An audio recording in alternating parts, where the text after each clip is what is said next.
एक आदमी अपने ही खून में लथपथ खुद को बचाने की कोशिश कर रहा था और चीखता हुआ सबको बुला रहा था। कुसुम, कुसुम, कोई सुन रहा है क्या मुझे? ये दोनों मुझे मार डालेंगे, मुझे बचा लो, मैं मरना नहीं चाहता। कुसुम मेरी बहन, कुसुम मुझे बचा ले। उसने इतना ही कहा कि उसके सामने दो साए आ खड़े हुए, जिनका शरीर पूरी तरह से आग में झुलसा हुआ था। वो दिखने में बेहद डरावने लग रहे थे और अगले ही पल वो दोनों साए उस आदमी पर टूट पड़े और आहिस्ता आहिस्ता उसके जिस्म से मांस को नोच कर खाने लगे, जिससे अब वो और तेज चीखने लगा। मगर किसी ने उसकी एक नहीं सुनी और वो उसी हाल में तड़प तड़प कर मर गया। सुबह सुबह भीमा हाथ में लोटा लिए जंगल की ओर चल दिया। आंखें आधी नींद में बंद थी, मुंह में दातुन दबाए वो बीच जंगल से जा ही रहा था कि अचानक ही उसे किसी के रोने की आवाज सुनाई दी, जिसे सुन उसकी नींद एक पल में गायब हो गई।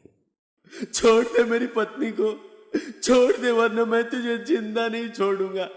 गौरव तुम भाग जाओ, वरना ये लोग तुम्हें नहीं छोड़ेंगे। भीमा को किसी आदमी और औरत की आवाज सुनाई दे रही थी। वो आवाज का पीछा करता हुआ उसकी ओर बढ़ने लगा था, पर जैसे जैसे वो जंगल के अंदर जा रहा था उसे मांस के जलने की बदबू आने लगी, पर आसपास तो आग का नामो निशान तक नहीं था।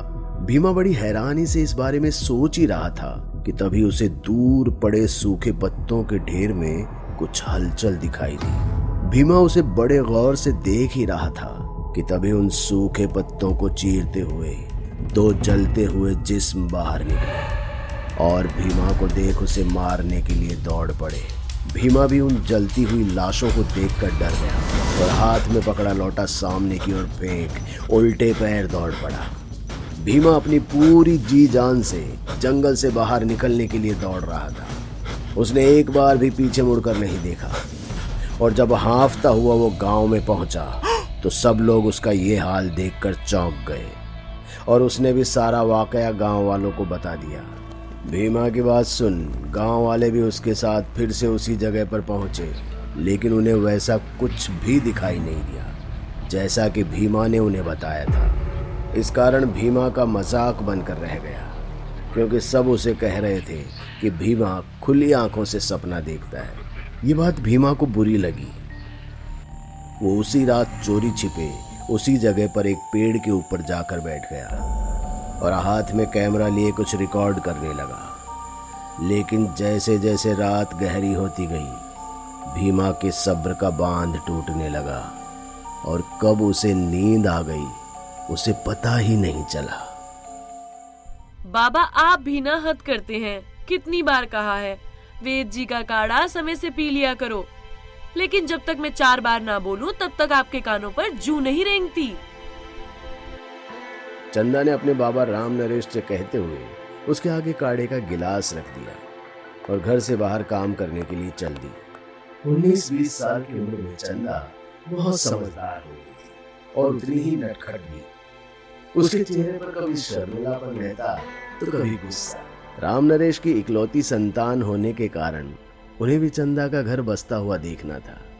उनको बस यही चिंता रहती कि किसी तरह चंदा को अच्छा सा घर और वर मिल जाए और वो अपने ससुराल में खुश रहे, जिसके लिए वो आसपास के सभी गांवों में बेटी चंदा के लिए लड़का देख चुके थे।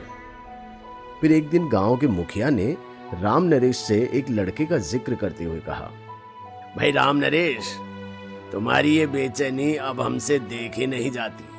हमारी नजर में एक लड़का है, अगर तुम तैयार हो तो बात चलाएं। मुखिया ने आगे बात की और राम नरेश को लड़का पसंद आ गया और फिर देखते ही देखते चंदा की शादी तय हो गई। चंदा का पति सुरेंद्र उस समय कोलकाता में काम करता था। सुरेंद्र दिखने में बहुत ही सीधा साधा और सुंदर लड़का था। सब कुछ ठीक होता चला गया और राम नरेश ने सुरेंद्र के साथ चंदा को विदा कर दिया। कुछ ही दिनों में चंदा अपने ससुराल में सबकी प्रिय बन गई। दोनों पति पत्नी के बीच प्यार पनप ही रहा था कि सुरेंद्र को कोलकाता की राह पर निकलना पड़ा। कोलकाता पहुंचने पर सुरेंद्र ने फिर से अपना काम शुरू कर दिया। पर अब काम में उसका मन ही नहीं लगता था। बार बार चंदा का शरारती चेहरा उसकी आंखों के आगे घूम जाता। वो जितना भी काम में मन लगाने की कोशिश करता, उतना ही चंदा की याद उसे सताती रहती। सुरेंद्र की ये बेकरारी दिन ब दिन बढ़ती चली गई और उसने अपनी ये दिल की बात अपने साथ में काम करने वाले 3 दोस्तों को बताई। ये तीनों सुरेंद्र के अच्छे दोस्त थे। भाई लोग, मेरी हालत तो तुम्हें पता ही है। अब मुझे समझ में नहीं आ रहा कि मैं अपनी इस बेकरारी को किस तरह से काबू करूं। सुरेंद्र की बात सुन उसके तीनों दोस्तों ने कहा, अरे कब तक यूं बेचैन रहेगा हैं? एक काम कर, तू भाभी को इधर ही ले आ। इस बहाने हमें भी भाभी के दर्शन हो जाएंगे और भाभी कोलकाता भी घूम लेगी तो उसको भी अच्छा लगेगा। फिर 1-2 हफ्ते में उसे वापस घर छोड़ आना। सुरेंद्र ने पहले तो इस बात से इनकार कर दिया, क्योंकि सुरेंद्र के बूढ़े माँ बाप की देखभाल के लिए गांव में चंदा के अलावा कोई था ही नहीं। लेकिन धीरे धीरे उसका भी मन इस बात को राजी हो गया। पर सुरेंद्र इस बात से बिल्कुल अनजान था कि उसके तीनों दोस्तों के दिमाग में एक भयानक घिनौनी खिचड़ी पकनी शुरू हो गई थी। कुछ दिन और बीते, पर बात बनती दिखाई नहीं दे रही थी। तब सुरेंद्र के एक दोस्त ने उससे कहा, देख यार, हम तेरे दोस्त हैं और तुझे इतना परेशान नहीं देख सकते, इसलिए तू गांव चला जा। और हम तो कहते हैं कि हम भी तेरे साथ तेरे गांव चलते हैं। इसी बहाने हम भी तेरा गांव देख लेंगे और भाभी के साथ तुम्हारे माता पिता से भी मिल लेंगे। सुरेंद्र तो अपने घर जाने के लिए बेकरार था ही। उसे अपने दोस्तों की बात भली लगी। फिर क्या था, दूसरे ही दिन सुरेंद्र अपने उन 3 दोस्तों के साथ अपने गांव के लिए निकल पड़ा। उसका गांव देहरादून के बिल्कुल आखिर में पड़ता था और उसके गांव के आसपास में बहुत सारे घने जंगल थे, जिसे चढ़ते हुए उसके तीनों दोस्त हाँफने लगे थे। और उन्हीं तीनों में से एक का नाम गौरव था। गौरव सुरेंद्र से बोला, यार अब और नहीं चला जाता। ऐसा कर, तू अकेला घर चला जा। हम लोग कुछ देर यहीं जंगल में रुकते हैं और पास के मार्केट से भाभी के लिए कुछ गिफ्ट भी ले लेंगे। तब तक तू भाभी से भी मिल लेना और फ्री हो जाए तो इसी जंगल में हमें लेने आ जाना। हम भाभी से मिल भी लेंगे और उसे गिफ्ट भी दे देंगे और उसके बाद सब साथ में चलेंगे। तुम लोग क्या बोलते हो? हाँ, सही है। सुरेंद्र को अपने दोस्तों की बात कुछ अटपटी लगी, पर अपनी पत्नी को मिलने की लालसा में वो अपने दोस्तों को जंगल में ही छोड़ घर को चल दिया। और लगभग 30-40 मिनट के बाद चंदा को लेकर दोस्तों के पास वापस आ गया। फिर क्या था, चंदा से वो तीनों दोस्त मिले। चंदा को भी बहुत अच्छा लगा। इसके बाद चंदा ने जब उन्हें घर चलने के लिए कहा तो अचानक उनके तेवर थोड़े बदल से गए। इससे पहले कि चंदा और सुरेंद्र को समझ पाते, गौरव ने दांत भींचते हुए तेज आवाज में सुरेंद्र से कहा, कमीने, मैं अपनी बहन की शादी तुझसे करना चाहता था। मेरी बहन एक मॉडर्न ख्यालातों की लड़की थी और तूने मेरी बहन को छोड़कर बिना बताए गांव आकर इस गंवार से शादी कर ली। आखिर है क्या इसमें? मैं भी तो देखूं जरा। इतना कहकर गौरव ने चंदा की साड़ी का पल्लू खींच लिया और तभी बाकी 2 दोस्तों ने सुरेंद्र को कसकर पकड़ लिया और सुरेंद्र की आंखों के सामने ही गौरव उसकी पत्नी चंदा का चीर हरण करने लगा। सुरेंद्र या चंदा चिल्लाकर आवाज लगा पाते, इससे पहले ही उन दोनों ने उनके मुंह में कपड़े ठूंस दिए और फिर पूरी तरह से निर्वस्त्र कर चंदा और सुरेंद्र को जबरदस्ती उस घने जंगल में ले गए। उस घने जंगल में ले जाकर उन लोगों ने सुरेंद्र की हत्या कर दी और चंदा की इज्जत से खेलने लगे। वो तीनों हैवान घंटों तक चंदा को दागदार करते रहे। वो चिल्लाती रही, भीख मांगती रही, पर उन भेड़ियों पर कोई असर नहीं हुआ और अंत में अपनी वासना पूरी करने के बाद उन तीनों ने चंदा को भी मौत के घाट उतार दिया और वहीं जंगल में सूखी पत्तियों में उनके शरीर को ढककर आग लगा दी। दोनों को मारने के बाद तीनों हैवान कोलकाता वापस चले गए और फिर जंगल जलने लगा और जलने लगे चंदा और सुरेंद्र के जिस्म। सब कुछ स्वाहा हो गया था। इस आग से आसपास के गांव वालों को कुछ भी लेना देना नहीं था, क्योंकि जंगल में आग लगना कोई बड़ी बात नहीं थी। कोई भी कभी भी अपनी लंठई में जंगल में आग लगा दिया करता था। धीरे धीरे समय बीतने लगा। उस रात जब चंदा और सुरेंद्र घर नहीं लौटे तो सुरेंद्र के पिता ने सुरेंद्र के आने और चंदा को लेकर जाने की बात अपने पड़ोसियों को बताई। उसी रात को सुरेंद्र के पिता और उनके कुछ पड़ोसी मशाल लेकर चंदा और सुरेंद्र को खोजने निकल पड़े। काफी खोजबीन के बाद भी कुछ पता नहीं चल सका। इधर कोलकाता में एक दिन अचानक गौरव के घर पर कोहराम मच गया। हुआ ये था कि किसी ने बहुत ही बेरहमी से उसके गुप्तांग को दांतों से काट खाया था। उसके शरीर पर जगह जगह भयानक दांतों के निशान भी पड़ गए थे और वो इस दुनिया को विदा कर गया था।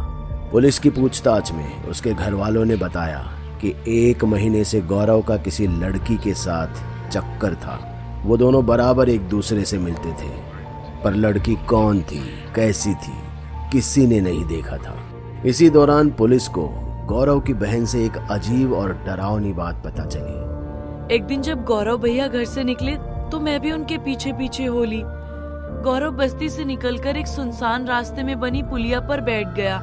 वहां से लगभग 20 मीटर दूरी पर एक बिजली के खंभे की आड़ में खड़ी होकर मैं भी उन पर नजर रख रही थी।